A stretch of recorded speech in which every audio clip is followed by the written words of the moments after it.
Hey everyone, welcome back to the channel. In today's video, I'm going to show you how you can take screenshots in Capcut PC. So taking screenshot in Capcut PC helps you to capture specific moments for sharing or reference.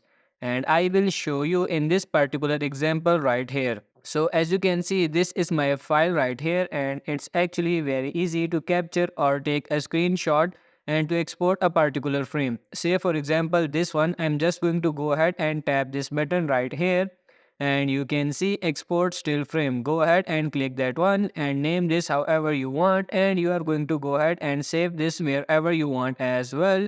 And then for the resolution, go ahead and click this one and choose the resolution that you have, but I suggest choosing a resolution that is similar to your project. Now for the format, you can choose between PNG and JPEG. It's up to you. I'm going to choose PNG, and then you can toggle this on import project in order to export this to my project or to import this here in my project or timeline.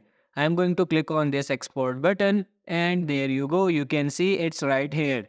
So this is how it looks. As you can see, it has become an image and you can easily take screenshot in CapCut in this way. So that's pretty much it for this video. I hope this video was helpful. If it is, like it and subscribe to the channel. Thank you.